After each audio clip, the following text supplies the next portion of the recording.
আসসালামু আলাইকুম এভরিওয়ান, কেমন আছেন সবাই? আশা করছি সবাই ভালো আছেন। যে যেখান থেকে আমার ভিডিওটি দেখা শুরু করেছেন তাদের সবাইকে ওয়েলকাম করছি আর নতুন একটি ভিডিওতে, নতুন একটি দিনে। তো আজকে আমার ভিডিওতে আমি শেয়ার করব হচ্ছে আমি সকালবেলা কি করি। তো আশা করছি না টেনে পুরো ভিডিওটি দেখবেন, আর দেখতে দেখতে যদি ভালো লেগে যায় অবশ্যই আমার চ্যানেলটি সাবস্ক্রাইব করে দিবেন। তো আমি যখন ভয়েস ওভার করছিলাম আহমদ আমার পাশে ছিল, তো বিভিন্ন ধরনের মিউজিক দিচ্ছিল, যার কারণে আজকে আমার আর ব্যাকগ্রাউন্ড মিউজিকের দরকার নাই। তো আমরা নর্মালি সবাই ঘুম থেকে উঠলে যা করি আর কি, যে বিছানাটা ঠিক করি। তো আমাদের বাসায় হচ্ছে ইদানিং প্রচণ্ড মশা, যার কারণে আমাদের মশারি দিয়ে ঘুমাতে হয়। আর সকালবেলার একটা যুদ্ধ হচ্ছে কম্বলটা গুছানো। কম্বলটা এত বেশি ভারী, গুছাতে আমার খুবই কষ্ট হয়ে যায়। কিন্তু এই কম্বলটার একটা বেনিফিট হচ্ছে আমার যেহেতু ডাস্ট অ্যালার্জি আছে, আর এই কম্বলটা ইউজ করলে আমার হাঁচির প্রবলেমটা খুবই কম হয়। তো এই জন্যই আর কি এটা এত ভারী হওয়া সত্ত্বেও ব্যবহার করা। আর কমফোর্টারও ইউজ করা যায়, কিন্তু এটাই ভালো লাগে আর কি ইউজ করতে। আসলে এক একজনের কমফোর্ট এক এক রকম। তো যাই হোক, আমি হচ্ছে এখন বিছানাটা গুছিয়ে নিব, তারপরে আহমদ সহ আমি গিয়ে ফ্রেশ ট্রেশ হব, নাস্তা টাস্তা করবো।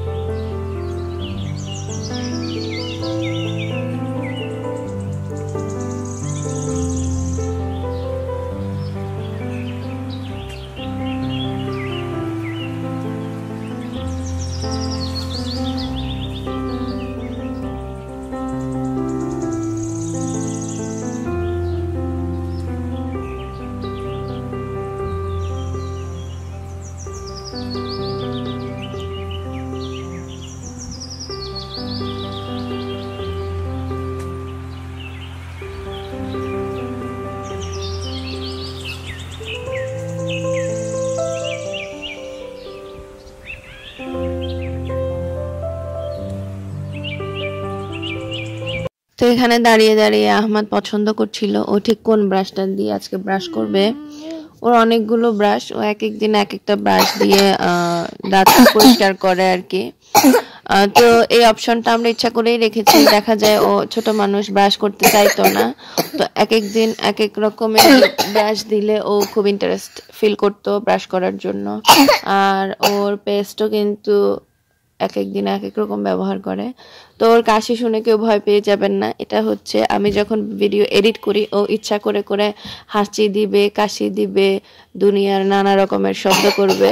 ওই যে এখনো আবার শুরু হয়ে গেছে। তো আশা করছি আপনারা ক্ষমা সুন্দর দৃষ্টিতেই দেখবেন। ও আসলে ছোট মানুষ, তো কখন কি করে বোঝা যায় না। তো এখানে আমি হচ্ছে ওর ব্রাশ করা শেষ, ওর মুখটা একটু ক্লিন করে দিচ্ছি, তারপরে হচ্ছে আস্তে আস্তে ওকে নাস্তা খাওয়ানোর ট্রাই করব। তো ওকে হচ্ছে এক এক দিন নাস্তায় আমি এক এক রকমের জিনিস দেই। আজকে ওকে আমি হচ্ছে জেলি দিয়ে পাউরুটি দিব, দেখি ও খায় কি না। যদিও সে খায় নাই, ভিডিওতে আপনারা দেখতে পারবেন। আর হয়তো আপনারা ভাবছেন আমি কেন আমার ওড়না দিয়ে ওর মুখটা মুছে দিচ্ছি। কারণ হচ্ছে ও সবসময় পছন্দ করে আমার ওড়না দিয়ে মুখ মুছতে। গোসলের পরে টাওয়াল ইউজ করে, কিন্তু হাত মুখ ধোয়ার পরে ও আমার ওড়নাটাকে প্রেফার করে। তো আমিও ওকে আমার ওড়না দিয়েই মানে ওর হাত মুখ মুছে দিই, বা ওর হাতে যদি কোনো ময়লা লাগে সে না ধুয়ে সে দৌড় দিয়ে আসে আমার ওড়নাতে মোছার জন্য। আসলে এক এক বাচ্চা এক এক রকম, তো তারা সব সময় চায় মায়ের অ্যাটেনশন কিভাবে নেওয়া যায়। আমিও যখন ছোট ছিলাম বা এখনও আমি যখন আমার আম্মুর আশেপাশে থাকি তখন চেষ্টা করি কিভাবে আর কি আম্মুর অ্যাটেনশনটা নেওয়া যায়। এটা আমরা সবাই টুকটাক করে থাকি, তাই আর কি ওর এই ব্যাপারটা আর আমি তেমন পাত্তা দিলাম না। তো আমি হচ্ছে এখানে ওর জন্য ব্রেড নিয়ে নিচ্ছি, এটা হচ্ছে মিল্ক ব্রেড। যেহেতু ও মানে মিল্কটা খুবই অ্যাভয়েড করে, তাই আমি ওকে চেষ্টা করি অন্যান্য জিনিসের মাধ্যমে মিল্ক যেন দিতে পারি। তো এই জন্যই আর কি মিল্ক ব্রেডটা নেওয়া। আমার খুব একটা ভালো লাগে না এটা খেতে, কিন্তু ওকে দেই। তো এখানে হচ্ছে আমি ওকে অরেঞ্জ ফ্লেভারের একটা জেলি দিব, টক মিষ্টি একটা ফ্লেভার, যদিও খায় আর কি। এই চিন্তা করেই দিয়েছিলাম। পরে যখন দেখলাম যে না, ও টক মিষ্টিটা নিতে যাচ্ছে না, তখন আমি ওকে একটা মিক্সড ফ্রুট দেই। মিক্সড ফ্রুটটা আবার মিষ্টি, তারপরেও সে খায় নাই। হ্যাঁ মিষ্টি। তো আমি যখন ভিডিও এডিট করছিলাম সে দেখছে আর হাসছে আর কি, নিজেকে দেখে লজ্জা পেয়ে গেছিল।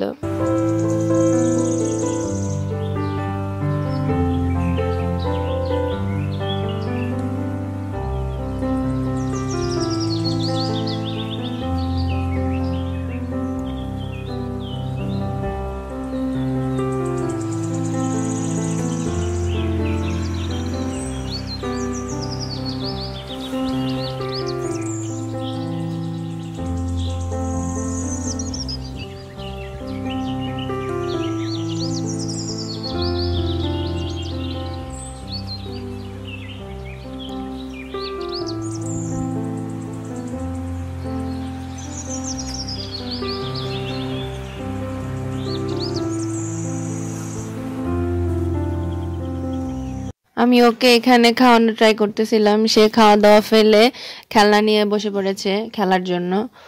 তারপরেও আমি চেষ্টা করে যাচ্ছি কিভাবে তাকে একটু খাওয়ানো যায়। তো ওই দিন সকালে আর কি সে ব্রেকফাস্টটা করেই নাই, পরে ওকে জুস খাওয়াই দিছিলাম আর হাবি জাবি কি কি জানি খাইছে। তা আমি যখন দেখতে পাচ্ছিলাম ওকে আমি কোনোভাবেই খাওয়াতে পারছি না, তখন আমি ভাবলাম যে আমার নিজের খাওয়াটাই সেরে নেই, তারপরে হচ্ছে আমি ওকে অন্য কিছু খাওয়াবো। আর আজকের ভিডিওর ক্যাপশন দেখে কেউ আর কি কনফিউজড হবেন না। এর আগে আমি একটা ভিডিও করেছিলাম মা ছেলের সকালবেলা, তো ওই ভিডিওতে সারাক্ষণ আহমদ আমার সাথেই ছিল। তো আজকে হচ্ছে শুধু আমার সকালবেলা, মানে আমি কি করি, আমি আহমদের জন্য কি করি, আমি আমার নিজের জন্য কি করি, সেটা নিয়েই ভিডিও। তো খাওয়া দাওয়া শেষ করে আমি কাপড় গুছাতে চলে আসছি। আমি একদিন বলেছিলাম যে এই দেশে থালাবাটির কোনো অভাব নাই আর কাপড় চোপড়ের কোনো অভাব নাই, যতই গুছাই শেষ হয় না। তো সেম জিনিসটা আমি দেখলাম ওয়াহিদা স্টাইনি ওয়ার্ল্ডের ওয়াহিদা আপু সেম কথাটা বলেছিল। তা আসলে আমাদের মেয়েদের না মানে আসলে কাজের শেষ নাই, তার উপরে এই কাজগুলো মনে হয় যতই শেষ করি ততই করতে হয়, যতই শেষ করি কমেই না। তো ওনার কথাটা শুনে আমার খুব ভালো লেগেছিল যে আসলে এটা শুধু আমার মানে ব্যাপার না, এটা সবারই সমস্যা জামা কাপড় আর থালাবাটি নিয়ে। আপনাদের কার কার এই সমস্যাটা আছে জানাবেন কমেন্ট করে। আর যারা এতক্ষণ ধরে আমার ভিডিও দেখছেন ধৈর্য সহকারে তাদেরকে জানাচ্ছি অসংখ্য ধন্যবাদ। যদি দেখতে দেখতে আমার ভিডিওটি ভালো লেগে যায় আমার ভিডিওটিতে একটি লাইক করবেন। আর হচ্ছে যারা সাবস্ক্রাইব করে ফেলেছেন তাদেরকে অসংখ্য ধন্যবাদ। যারা সাবস্ক্রাইব করেননি এখনো পর্যন্ত আশা করছি সাবস্ক্রাইব করে দিবেন। আর যারা সাবস্ক্রাইব না করেই রেগুলার ভিডিও দেখছেন তাদেরকেও রিকোয়েস্ট করবো প্লিজ সাবস্ক্রাইব করে দিন। আপনাদের এক একটা সাবস্ক্রাইব আমার জন্য এখন অনেক বেশি ইম্পর্টেন্ট। আমার এগিয়ে চলার জন্য আপনাদের এক একটা সাবস্ক্রাইব মানে আমার জন্য কি আমি বলে বোঝাতে পারবো না। বিন্দু বিন্দু পানি জমে যেরকম একটা পুকুর, একটা নদী, একটা সাগর হয়ে যায়, ঠিক সেই রকম এক একটা সাবস্ক্রাইব জমে জমে আমার জন্য অনেক বড় বড় বড় অ্যাচিভমেন্ট অপেক্ষা করছে ইনশাআল্লাহ। তা আশা করছি আপনারা আমাকে সাহায্য করবেন আমার কাঙ্ক্ষিত লক্ষ্যে পৌঁছানোর জন্য। আসলে প্রত্যেক দিনই বলি এই কথাটা, তারপরও হয়তো বা আপনারা বিরক্ত হন না, এই জন্যই আমার ভিডিওগুলো দেখেন। তো তাই আর কি আপনাদের কাছে রিকোয়েস্ট করছি আমার আপু এবং ভাইয়ারা প্লিজ আমার চ্যানেলটি সাবস্ক্রাইব করে দিবেন। তো এখানে হচ্ছে আমি এখন এগুলো গুছাবো, এগুলো গতকালকে রাতের ধোয়া, এগুলো গুছিয়ে তারপরে হচ্ছে আমি রান্নাবান্নার প্রিপারেশন নিব। তো রান্নাবান্নার প্রিপারেশনটা যেহেতু দুপুরবেলার কাজ তাই আজকে আমি আর এই ব্লগে দেখাচ্ছি না। আজকের এই ব্লগটি আমি হচ্ছে এখানেই শেষ করে দিচ্ছি। আশা করছি আপনাদের ভালো লেগেছে আর আল্লাহর কাছে দোয়া করছি আল্লাহ আপনাদের সবাইকে ভালো রাখুক, সবাইকে হেফাজত করুক। আল্লাহ হাফেজ, আসসালামু আলাইকুম।